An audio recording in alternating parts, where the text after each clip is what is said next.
Seth Rollins' World Heavyweight title reign and another streak of his is continuing, so we'll see what's new there.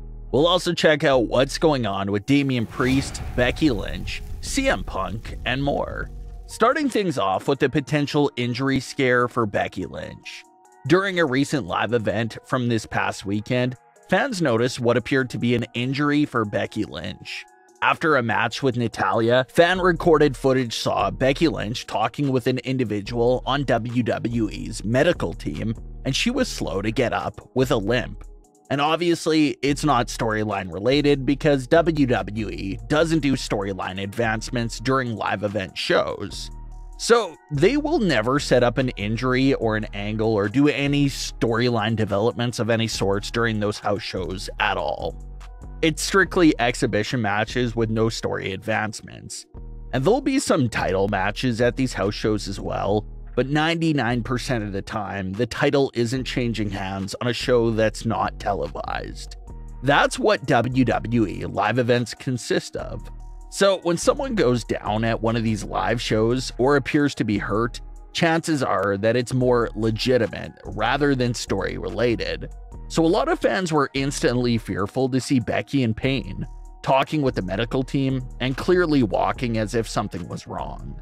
Last time something of this magnitude went down was a few months back with Bayley. Bayley had gone down during a live event match after her leg gave away on her, and everyone thought that it would be a devastating injury. But it was just a scare, and Bayley was able to bounce back in just a few short weeks. So hopefully it's the same sort of situation for Becky Lynch. Hopefully it's a little injury scare and not anything major. Reports did claim a few weeks back that Becky Lynch was a bit banged up heading into the match where she lost her NXT Women's title. So hopefully Becky will get a bit more time to rest now that she doesn't have to work on both brands anymore. As usual, and what we've gotten accustomed to over the last few weeks, it was another roller coaster of a week for CM Punk related rumors and matters. The last big story and rumor regarding CM Punk was that Impact Wrestling was allegedly extremely interested in bringing CM Punk in, and how they reportedly didn't care about what he's done in the past, that they liked what they saw from him and wanted to bring him in. That was the big story and report going around. Well now, a new report came out regarding CM Punk's future that's headed in a whole other direction. New reports claimed that CM Punk was allegedly set to meet with key individuals in WWE regarding a return to the company, how there was interest there, and how the belief was that CM Punk was returning to WWE. Well, it only took a few hours later on the same day for a newer report to come out and claim that the previous report was inaccurate and false. So this is just how things have been with CM Punk news and rumors for the last month and a half.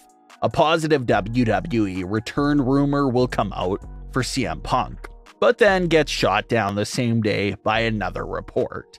And obviously, after so many conflicting reports, no one knows what's true or not anymore. Maybe WWE is continuing to deny all these positive CM Punk related reports as a way to protect his return and keep it as a surprise.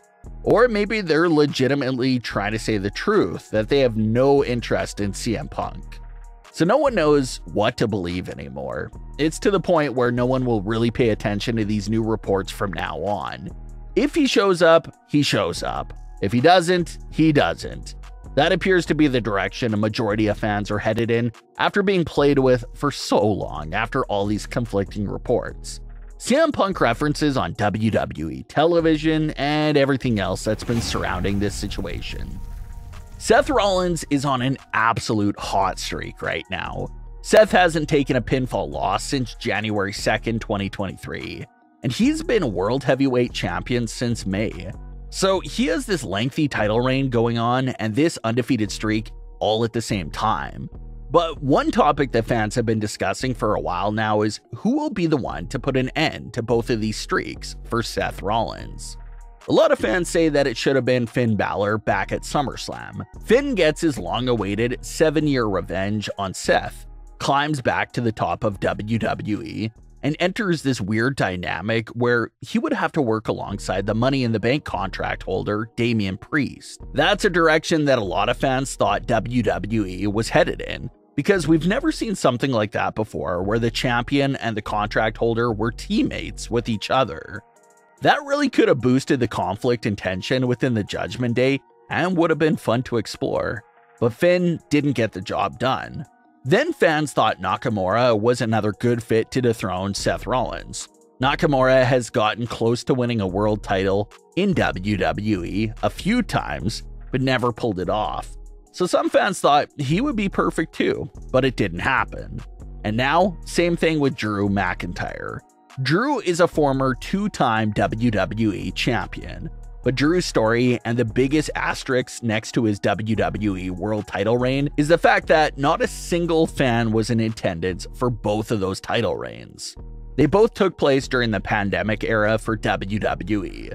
So even though Drew McIntyre is going down in the history books as a multiple-time WWE world champion, he still feels like he hasn't done it yet because he never got to experience holding the title and winning it in front of fans. He doesn't know what that feeling is like. That's also why some fans thought Clash at the Castle 2022 would be the perfect time for Drew McIntyre to dethrone Roman Reigns and get that experience. But that didn't happen. And now fans thought that this match with Seth Rollins was another good spot to make that happen for Drew. But it didn't happen there either. So Seth is knocking everyone down and eliminating all the biggest threats to his title reign. That's why when it comes to the question of who will dethrone Seth Rollins, fans are starting to believe that Damian Priest is truly the #1 option. Priest has been teasing his cash-in more and more in recent weeks, but something always appears to get in the way. But we just have to assume that Damian Priest and the Judgment Day are at full strength for that cash-in. There's really nothing Seth Rollins can do to stop it. If the Judgment Day clears the ring of any obstacles and beats down Seth Rollins, it should be an easy cash-in for Damian Priest. It's just like what we saw with Io Sky at SummerSlam. If the contract holder has someone else helping them, that's really hard to stop. And Io only had Bayley helping her. In a perfect world, Damian Priest would have Finn Balor, Dominic Mysterio, Rhea Ripley, and JD McDonough helping him for his cash-in. And it's just impossible to think that this cash-in would fail with so much help like that. So now that Seth has taken down all the biggest threats on Raw, it looks like Damian Priest and the Judgment Day will be his next very big task. But what are your thoughts on today's stories? Leave your comments below. Don't forget to subscribe with all notifications on, and leave a like if you enjoyed. Thanks for watching, guys.